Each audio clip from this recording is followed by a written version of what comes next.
Bismillahirrahmanirrahim. Assalamualaikum warahmatullahi wabarakatuh. Di sini saya akan menjelaskan mengenai pemeriksaan akuntansi. Sebelum saya menjelaskan secara mendalam, ada baiknya kita mengetahui dulu sejarah tentang pengauditan. Di mana sebelumnya audit itu sudah ada dilaksanakan pada zaman Mesopotamia, terbukti dengan ditemukannya simbol-simbol pada angka-angka transaksi keuangan. Yang pertama, di mana penguasa Mesir purba itu melakukan pemeriksaan independen atas catatan penerimaan pajak.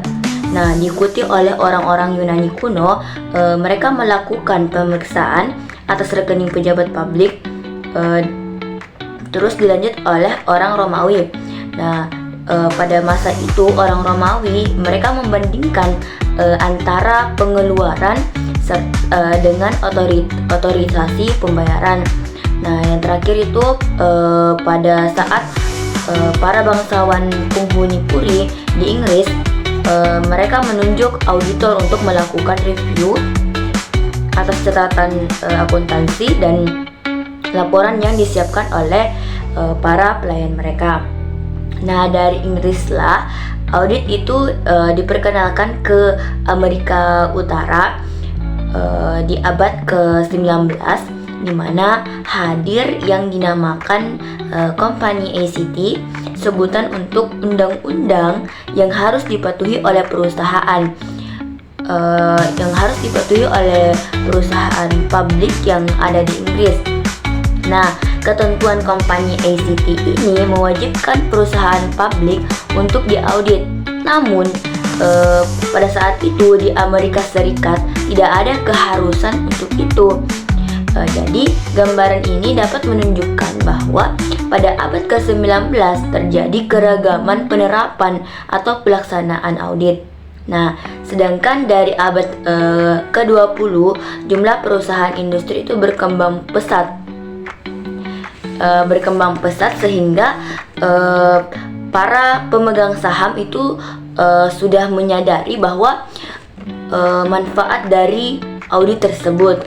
Nah, sampai pemegang saham itu sendiri beranggapan bahwa audit report adalah jaminan keakuratan laporan keuangan.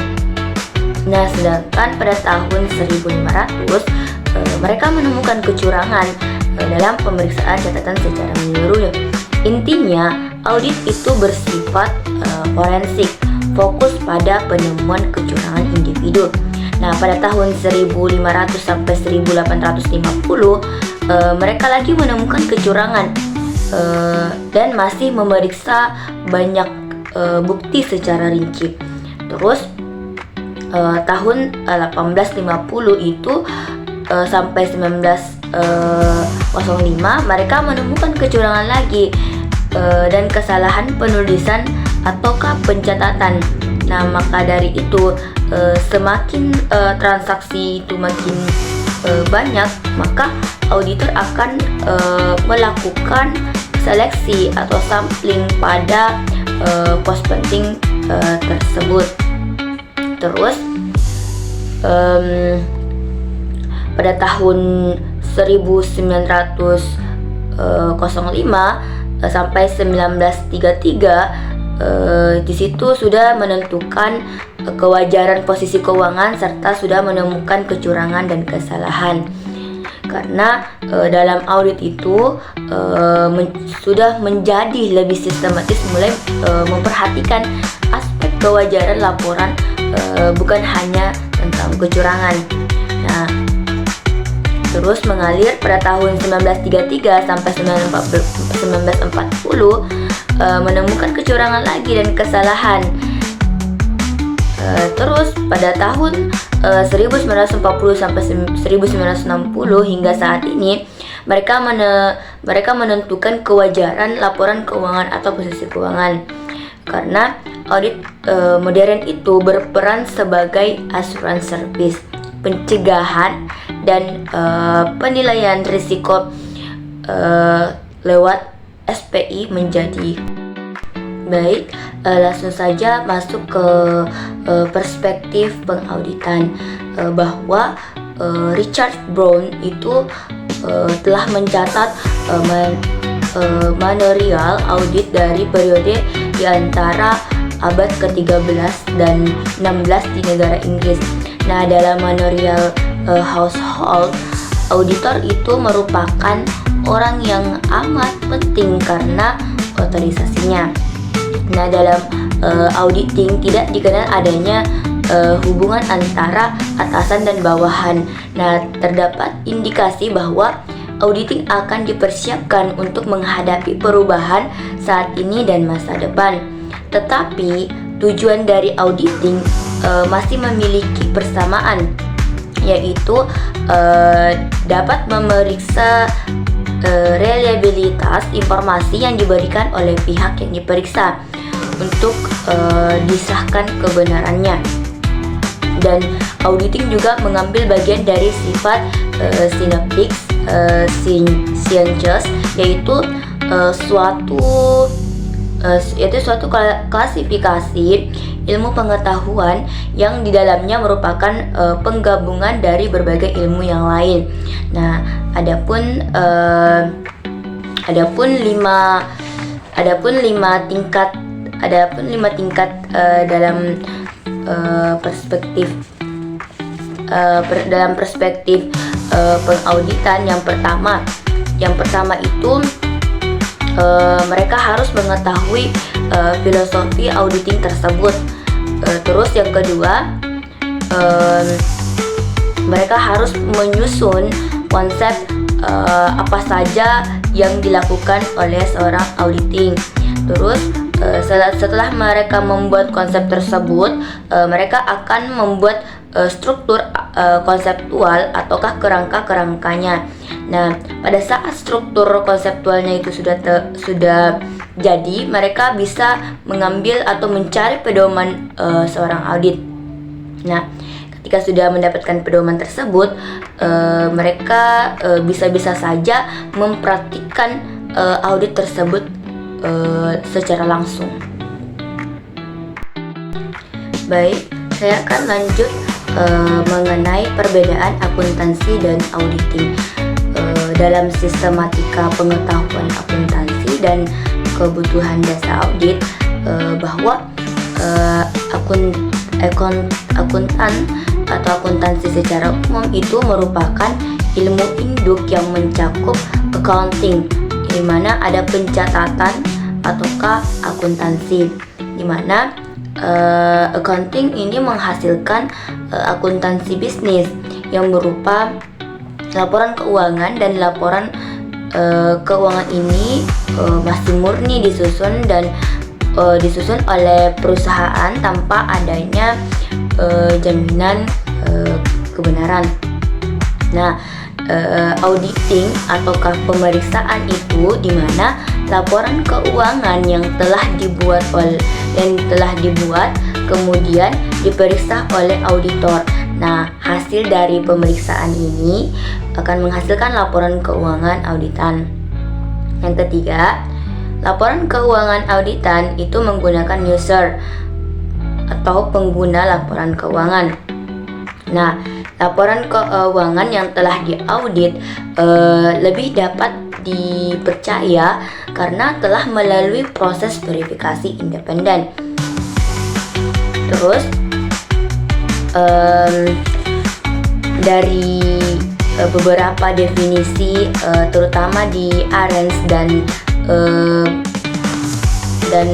Bebek pada tahun 2008 dan Hayono pada tahun 2002, mengenai auditing itu dapat memberikan pengesahan terhadap laporan keuangan yang telah disusun sesuai dengan SAKAS atau SAK yang disebut dengan standar akuntansi keuangan, di mana memiliki unsur-unsur penting, yaitu yang pertama, suatu proses yang secara sistematik. Yang kedua, memperoleh dan mengevaluasi bukti yang objektif. Yang ketiga, itu pernyataan mengenai kegiatan dan kejadian ekonomi. Yang keempat itu penetapan tingkat kesesuaian. Yang terakhir, mengenai kriteria yang telah ditetapkan. Nah, Seiring waktu, perkembangan auditing terus melaju. Seiring dengan perkembangannya bisnis, kendati tidak secepat dunia bisnis, di mana auditing memiliki perbedaan sifat dengan akuntansi, di mana auditing itu mempunyai sifat analisis, yakni bisa memecah atau menguraikan informasi yang ada pada laporan keuangan untuk mencari pembuktian yang dapat mendukung pendapat akuntan mengenai apakah ini sudah menjadi kelayakan ataukah kewajiban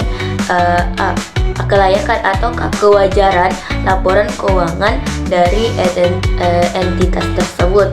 Sedangkan akuntansi, mereka mempunyai fungsi yang mengumpulkan dan mengolah data keuangan yang penting, kemudian mereka menyajikan dalam bentuk laporan keuangan, sehingga dapat digunakan sebagai dasar pengambilan keputusan. Dengan kata lain, bahwa akuntansi ini mempunyai bentuk atau sifat yang sangat konstruktif, yakni bisa mengolah data menjadi informasi yang sangat berguna. Baik, adapun hubungan pelaporan keuangan dengan auditing, itu pertama, laporan keuangan dan standar akuntansi keuangan itu dari tahap awal itu memanajemenkan manajemen perusahaan. Terus manajemen perusahaan akan ke laporan keuangan. Nah, laporan keuangan itu bersinambungan dengan user eksternal, di mana laporan keuangan ini dengan user eksternal akan sama-sama ada di standar akuntansi keuangan. Nah, di pelaporan keuangan atau hubungan laporan keuangan dengan auditing itu, yang pertama, akuntansi itu berdasarkan dengan prinsip akuntansi berlaku umum, tanggung jawab manajemen. Mereka dapat menganalisis kejadian dan transaksi, mengukur dan mencatat data akuntansi, mengelompokkan dan meringkas data, menyusun laporan keuangan sesuai dengan prinsip akuntansi berlaku umum. Terus sedangkan auditing, mereka berlandaskan standar auditing tanggung jawab seorang auditor, di mana mereka mendasarkan dan dapat mengevaluasi bukti tentang laporan keuangan. Terus mereka juga dapat memeriksa bahwa laporan keuangan ini telah disusun sesuai dengan prinsip akuntansi yang berlaku secara umum, serta menyatakan pendapat dalam laporan auditor, dan setelah menyatakan, mereka menyerahkan laporan kepada klien. Nah, adapun beberapa yang sama itu tentang akuntansi dan auditing, mereka dapat mendistribusikan laporan keuangan dan laporan auditor kepada pemegang saham dalam laporan tahunan perusahaan. Selanjutnya, saya menjelaskan kebutuhan audit. Nah, terlepas dari kalkulasi atau teknik perhitungan, akuntansi yang terjabarkan itu menjadi dua, akuntansi keuangan dan akuntansi manajemen. Nah, secara singkat, mengapa kebutuhan audit itu diperlukan oleh pengguna atau user, di mana mereka menerapkan bahwa asersi yang disampaikan manajemen atau laporan keuangan tidak langsung diserahkan kepada pengguna pihak di luar perusahaan. Laporan keuangan terlebih dahulu diaudit oleh auditor independen.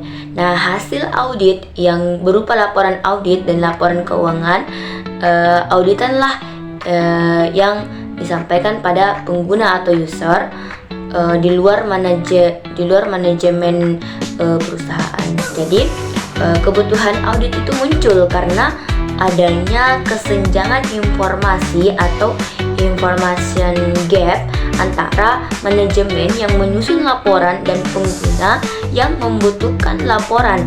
Nah, audit ini menjadi jembatan agar pengguna yakin atas kualitas informasi tersebut.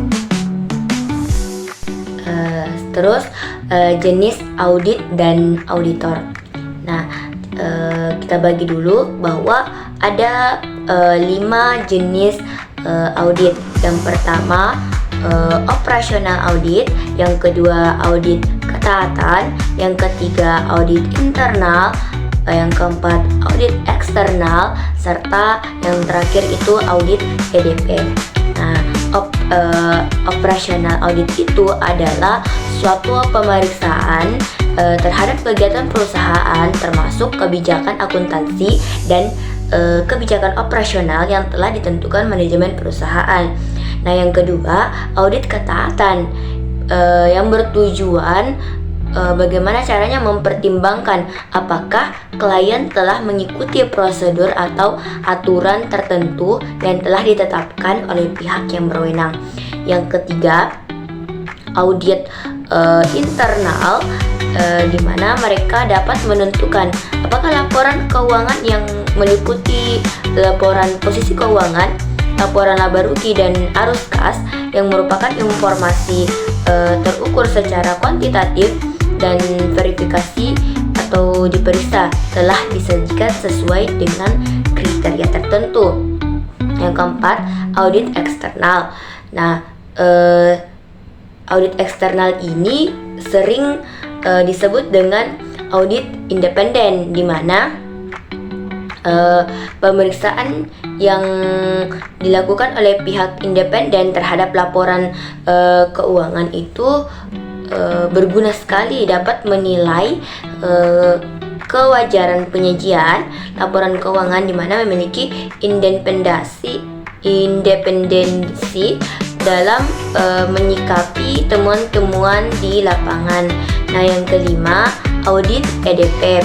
Nah, pemeriksaan ini yang dilakukan oleh auditor eksternal terhadap perusahaan yang memproses data akuntansinya dengan menggunakan sistem Electronic Data Processing atau disebut dengan EDP.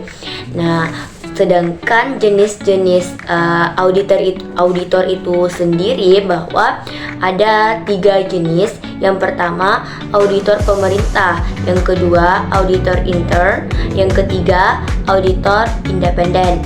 Nah, yang pertama auditor pemerintah ini adalah auditor profesional yang bekerja di instansi pemerintahan yang tugas pokoknya itu melakukan audit atas pertanggungjawaban keuangan atau biasa disebut dengan financial accountability yang disajikan oleh entitas pemerintah, di mana biasa ada BPKP atau Badan Pengawasan Keuangan dan Pembangunan, atau juga biasa ada BPK, Badan Pemeriksa Keuangan dan instansi pajak.